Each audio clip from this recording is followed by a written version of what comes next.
Tokyo Uniara से बड़ी खबर। बीजेपी प्रत्याशी का विरोध, 6 घंटे से पानी की टंकी पर बीजेपी कार्यकर्ता। फायर ब्रिगेड और एम्बुलेंस को मौके पर बुलाया गया। सिविल डिफेंस की टीम भी मौके पर पहुंची। टंकी के आसपास की झाड़ियों को हटाने का काम जारी। टंकी पर चढ़े युवक से समझाइश की कोशिशें की जा रही है। सत्यनारायण चौधरी के नेतृत्व में सिविल डिफेंस की टीम पहुंच चुकी है। फायर ब्रिगेड और एम्बुलेंस भी मौके पर है। टंकी के आसपास की झाड़ियां फिलहाल हटाई जा रही हैं। एसडीएम, सीओ और सर्किल का पुलिस जाब्ता मौके पर मौजूद है। टंकी पर चढ़े युवक को उतारने की कोशिशें की जा रही हैं।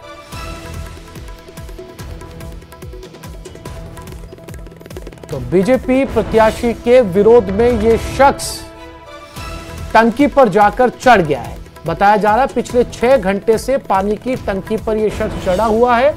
यहां पर रेस्क्यू टीम को बुला लिया गया है। इमरजेंसी की स्थिति में झाड़ियों को साइड से हटाया जा रहा है। एम्बुलेंस मौके पर मौजूद है।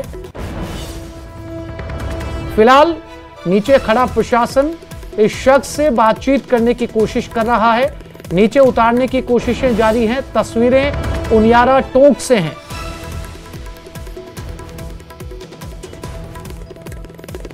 इस शख्स को पानी की टंकी पर चढ़े हुए पूरे 6 घंटे बीत चुके हैं।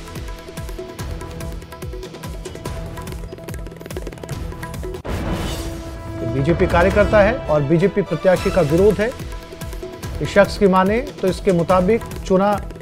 और दौलत टोंक से हमारे साथ जुड़ गए, उनसे बात करते हैं। दौलत, ताजा अपडेट क्या है? क्या समझाइश कर ली गई है? शख्स उतरने के लिए तैयार है या अपनी जिद पर अड़ा हुआ है? शख्स अपनी जिद पर अड़ा हुआ है। 6 घंटे से भी ज्यादा समय हो गया है। प्रशासनिक अमला है वो पूरा वही उनियारा कृषि मंडी के पास में जो टंकी बनी हुई है पानी की, वहां है। एसडीएम से लेकर के सीओ और 3 थानों की पुलिस जाब्ते के साथ सिविल डिफेंस की टीम है, वो मौके पर मौजूद है। जयपुर से एक सिविल डिफेंस की टीम बुलाई गई है जो इस टंकी के चारों तरफ नेट बिछाने का काम करेगा। दौलत, मांगे क्या है इसकी?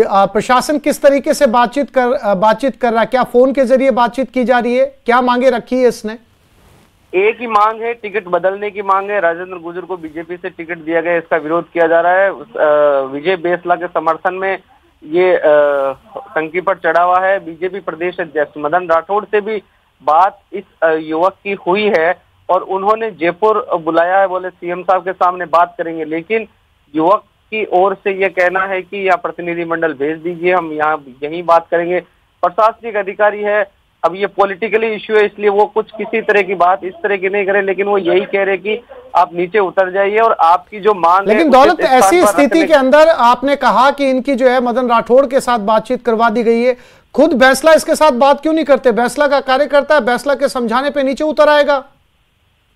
फिलहाल इस तरह की बातचीत सामने नहीं आई है। हालांकि हमने राजेंद्र गुर्जर और विजय बेसला दोनों से ही बात करने की कोशिश की, लेकिन फिलहाल संपर्क नहीं हो पाया है।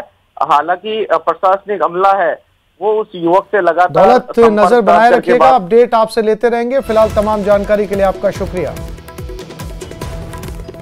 प्रदेश की 7 विधानसभा सीटों पर अगले महीने उपचुनाव होने जा रहे हैं। इनमें 6 सीटों पर बीजेपी ने अपने प्रत्याशी घोषित कर दिए हैं। बीजेपी ने झुंझुनू, रामगढ़, दौसा, देवली, उनियारा, खींवसर और सलूम्बर के लिए प्रत्याशी घोषित किए हैं। अब केवल 84 विधानसभा सीट के लिए प्रत्याशी के नाम का ऐलान बाकी है। जयपुर में न्यूज 18 राजस्थान संवाददाता हितेंद्र शर्मा ने दौसा विधानसभा उपचुनाव प्रत्याशी जगमोहन मीणा से बात की।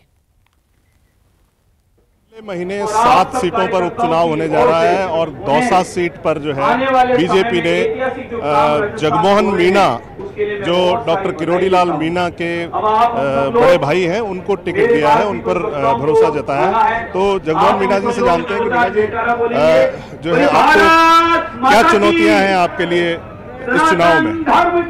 देखो, वैसे तो युद्ध में चुनौतियां आती हैं, लेकिन सच मेरे सामने ऐसी कोई चुनौती नहीं है जिसका मुकाबला नहीं किया जा सकता हो। मैं उनका मुकाबला करूंगा और पार जाऊंगा।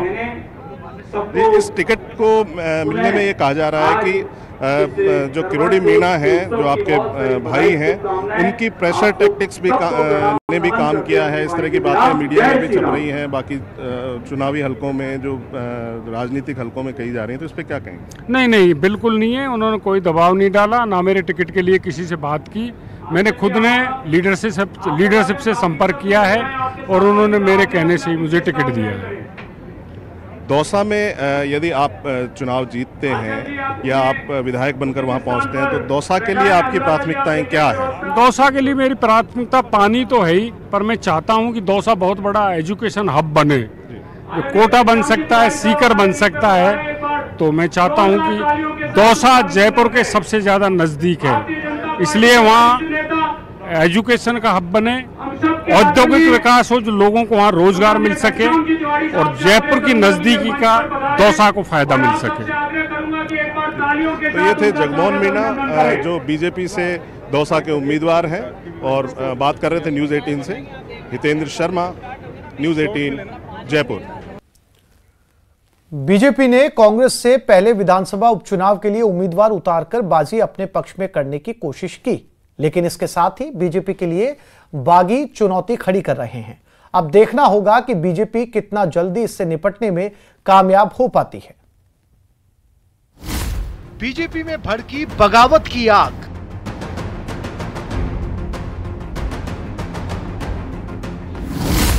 सलूम्बर में फूट फूट कर रोने लगे बीजेपी नेता। काम करो, 20 साल नहीं रोना इसमें,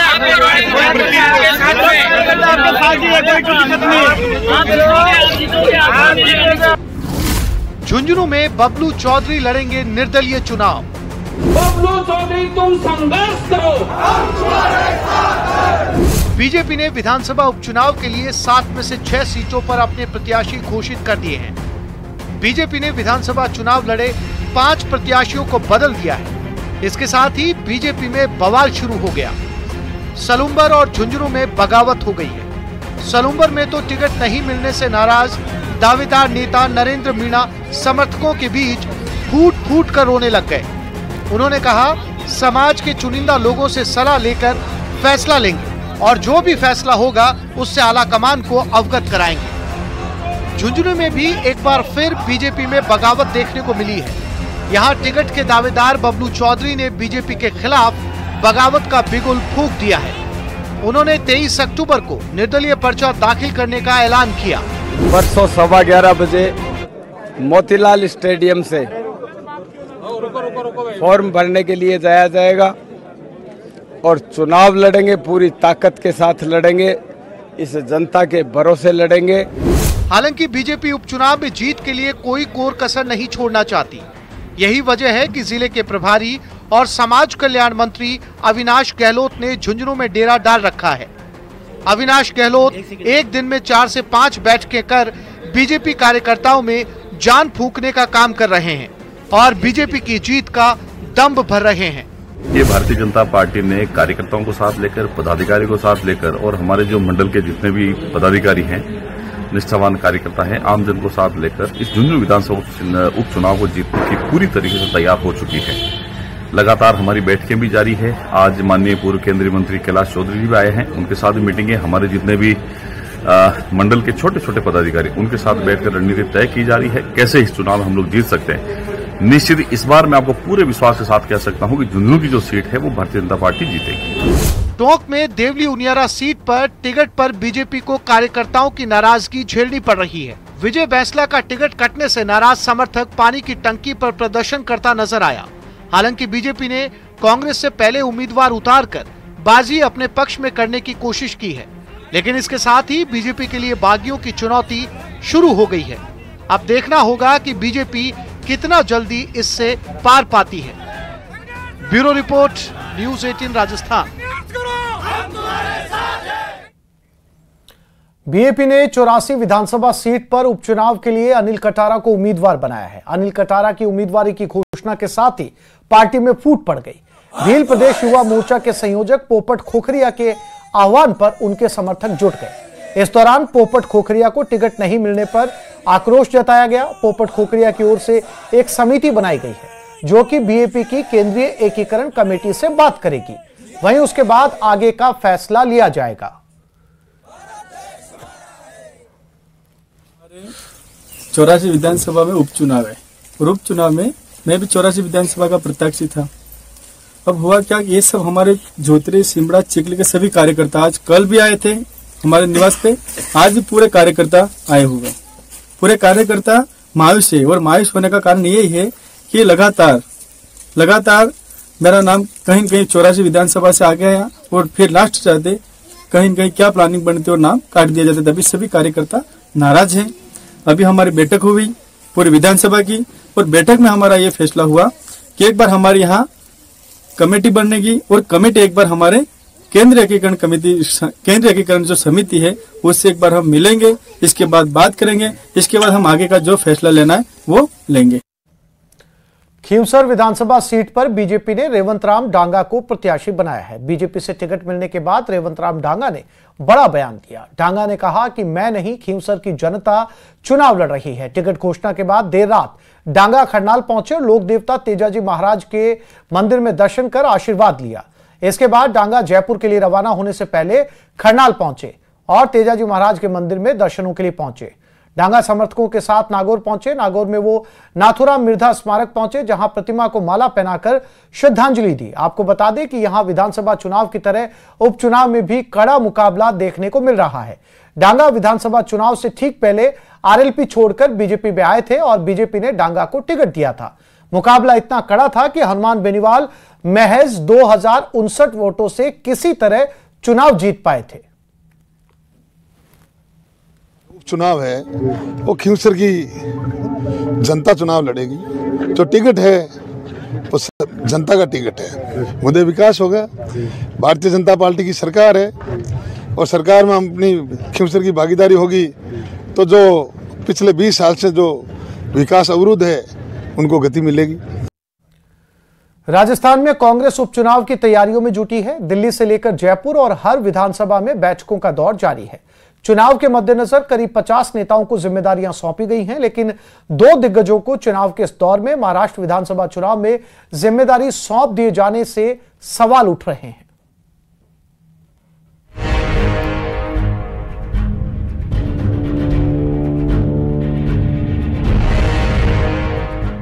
महाराष्ट्र और झारखंड में चुनाव तो राजस्थान में उपचुनाव की घोषणा के बाद नामांकन की प्रक्रिया शुरू हो गई है।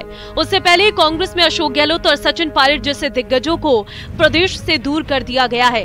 पूर्व सीएम अशोक गहलोत को मुंबई और कोंकण रीजन में तो सचिन पायलट को मराठवाड़ा रीजन में सीनियर ऑब्जर्वर की जिम्मेदारी दी गई है। कांग्रेस आलाकमान के लिए महाराष्ट्र चुनाव काफी अहम है, जबकि प्रदेश के उपचुनाव से प्रदेश की सत्ता पर कोई असर नहीं होने वाला है। कुछ नहीं, कोई सवाल नहीं। वहाँ की जिम्मेदारी भी निभाएंगे, यहाँ की उपचुनाव को भी देखेंगे और दोनों ही हमारे वरिष्ठ नेता हैं। पूरे हिंदुस्तान में भी काम करेंगे, राजस्थान में भी काम करेंगे और सब मिलकर के इस भारतीय जनता पार्टी का सुपड़ा साफ करेंगे।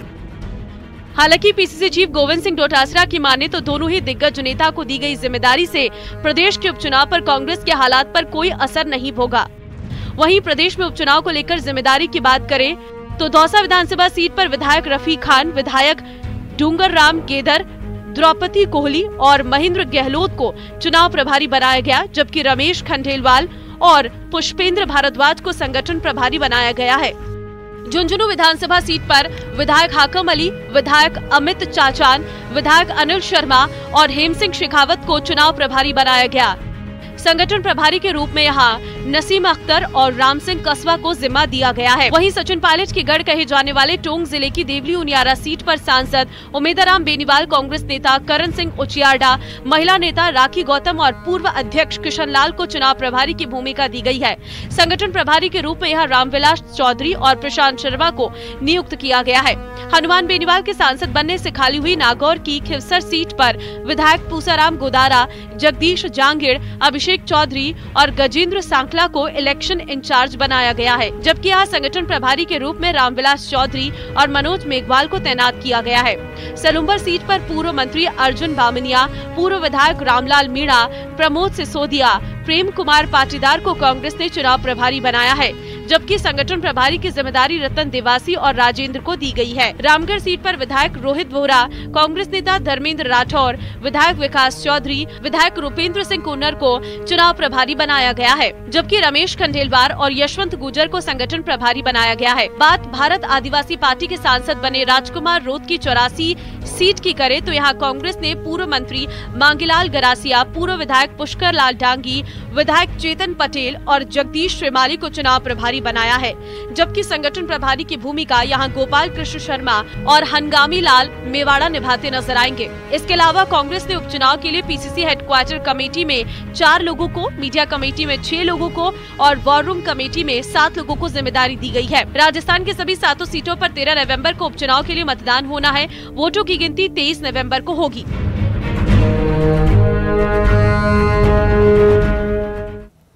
और भरतपुर से बड़ी खबर मिल रही है। नाम बदलकर महिला के साथ धोखा। रहीम नाम के व्यक्ति ने नाम राज बनाकर महिला को फंसाया। 2 दिन महिला को उसके बच्चे सहित आरोपी ने होटल में रखा। उसके बाद मथुरा गेट थाना इलाके में किराए पर कमरा लेकर रहने लगा। आरोपी 20 दिन बाद अचानक ही घर से लापता हो गया। जब पीड़िता ने जानकारी की तो राज निकला रहीम।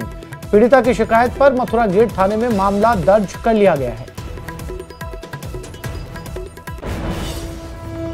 सीएम ने प्रदेश की 7 सीटों पर होने वाले उपचुनाव में टिकट बंटवारे को लेकर कहा, उन्हें टिकट दिया गया है जिन्होंने जनता के बीच में रहकर काम किया। दरअसल सीएम रविवार को राइजिंग राजस्थान समिट के लिए जर्मन यूके की यात्रा पूरी करके जयपुर पहुंचे थे। दोपहर करीब 3 बजे जयपुर एयरपोर्ट पहुंचने पर पार्टी पदाधिकारियों की ओर से उनका स्वागत किया गया। इसके बाद शाम 4 बजे वो पार्टी मुख्यालय पहुंचे। बीजेपी मुख्यालय में भी स्वागत और सभा का कार्यक्रम रखा गया। इस दौरान प्रदेश अध्यक्ष मदन राठौर ने भी गहलोत सरकार पर निशाना साधते हुए कहा, यहां पहले होटल में कैंप करने वाली सरकार थी, इसलिए यहां निवेशक अपना पैसा इन्वेस्ट करना नहीं चाहते थे।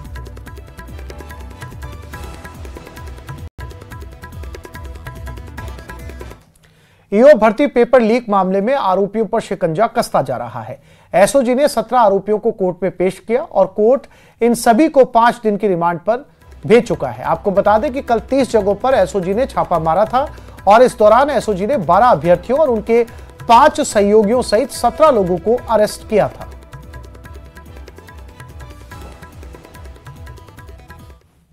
जिन्हें 17 आरोपियों को कोर्ट में पेश किया, इनमें 12 अभ्यर्थी उसके अलावा 5 सहयोगी भी शामिल हैं और सभी अभ्यर्थियों को 25 तारीख तक रिमांड पर लिया गया है। हमारे साथ मौजूद है एडिशनल एसपी हरिकिशन सोमानी जी। सर, कितने दिन के रिमांड पर अभ्यर्थियों को आज रिमांड पर लिया गया?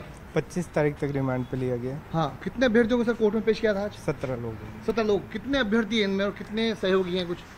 तो देखिए, एडिशनल एसपी हैं सोमानी जी जो बता रहे हैं कि 17 आरोपियों को आज कोर्ट में पेश किया गया, जिनमें 12 अभ्यर्थी शामिल हैं और वहीं पर 5 उनके सहयोगी शामिल हैं जिनको आज कोर्ट में पेश किया गया था। आप बताना चाहेंगे कि कल एसओजी की ओर से ईओ भर्ती परीक्षा मामले में राजस्थान के अलग अलग जिलों में 30 जगहों पर छापेमारी की कार्रवाई को अंजाम दिया गया था, जिसके बाद में 28 जनों को हिरासत में लिया गया और आखिरकार कल बीती देर रात 12 आरोपियों को गिरफ्तार किया, जिनमें 12 अभ्यर्थी और उनके सहयोगी शामिल है, जिन्हें आज कोर्ट में पेश करके 5 दिन के रिमांड पर लिया गया है। तो आने वाले दिनों में गहनता से पूछताछ के बाद और भी गिरफ्तारियां एसओजी की ओर से देखने को मिलेगी। कैमरा पर्सन मान सिंह के साथ विष्णु शर्मा, न्यूज 18 राजस्थान, जयपुर। राजधानी जयपुर में आरएसएस कार्यकर्ताओं पर चाकूबाजी मामले में एक्शन लिया गया और आरोपी नसीब चौधरी के घर को जमींदोज कर दिया गया। इस रिपोर्ट में देखिए।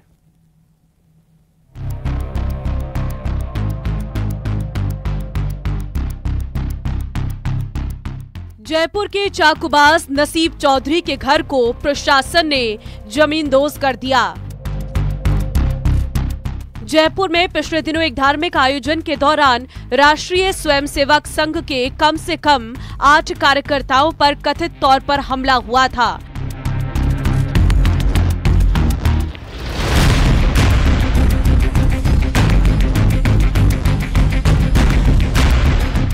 उसके बाद कुछ आरोपियों को गिरफ्तार किया गया था, जिसके बाद रविवार को प्रशासन ने कथित रूप से घटना के मुख्य आरोपी नसीब चौधरी के घर को गिरा दिया है।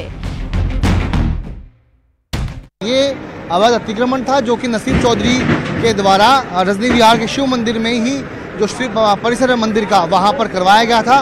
करीब 77 गज का ये अवैध अतिक्रमण था, जिसे आज जेडीए ने ध्वस्त कर दिया है। गुरुवार रात को संघ के स्वयंसेवकों पर हमले के बाद ये सामने आया था कि भूमाफिया का रोल निभा रहा नसीब चौधरी इस मंदिर में ही एक जगह अतिक्रमण किया हुआ था। करीब 77 गज में नसीब चौधरी ने कंस्ट्रक्शन खड़ा किया था, जिसके बाद जेडीए की टीमों ने नापजोख किया तो ये साफ होगा कि ये अतिक्रमण ही है और आखिरकार आज जेडीए के दस्ते ने इस कार्रवाई को अंजाम दिया।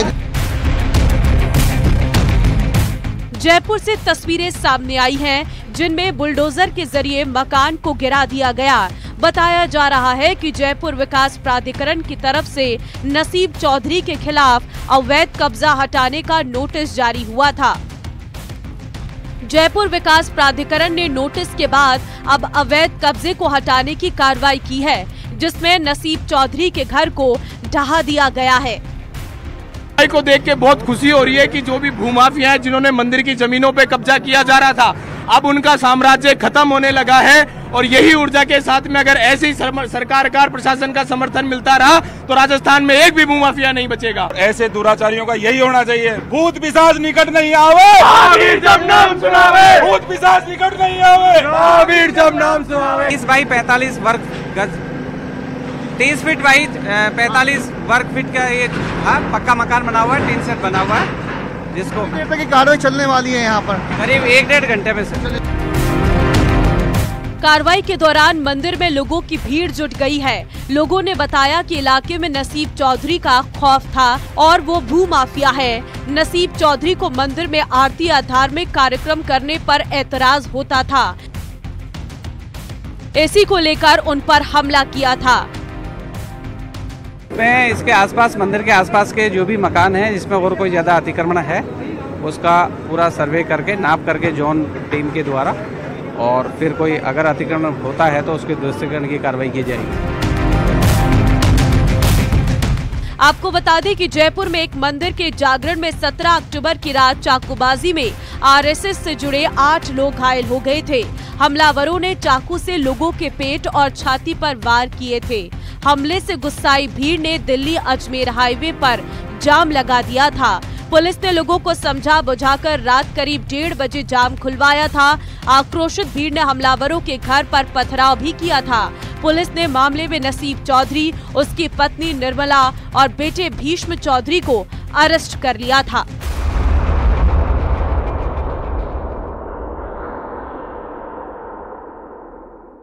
त्योहार के दिन लोग यहाँ पर खीर बना के प्रसादी कर रहे थे। ऐसे में इसके घर में पता नहीं कितने पूरा परिवार आके छुरी चक्कू लेकर यहाँ पर आ गया।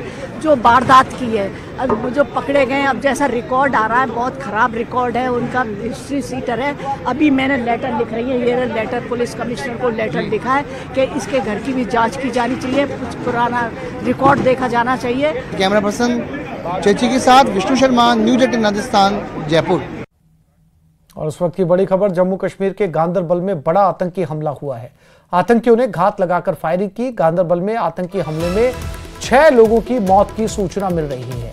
एलजी मनोज सिन्हा ने आतंकी हमले की निंदा की। गांदरबल में एक डॉक्टर समेत 6 लोगों की मौत की खबर सामने आ रही है। तो इस समय जम्मू कश्मीर के गांदरबल में एक बड़े आतंकी हमले की सूचना मिल रही है। बताया यह जा रहा है कि एक डॉक्टर समेत 6 लोगों को आतंकियों ने मौत के घाट उतार दिया है। एलजी मनोज सिन्हा ने इस पूरे आतंकी हमले की निंदा की है। कुछ ही देर में एनआईए की टीम भी मौके पर पहुंच रही है। फिलहाल इलाके में सनसनी का माहौल है। तमाम सुरक्षा एजेंसियां वहां पर पहुंच चुकी हैं, सिक्योरिटी फोर्सेस वहां पर मौजूद हैं। 6 लोगों की मौत इस हमले में अब तक हो चुकी है।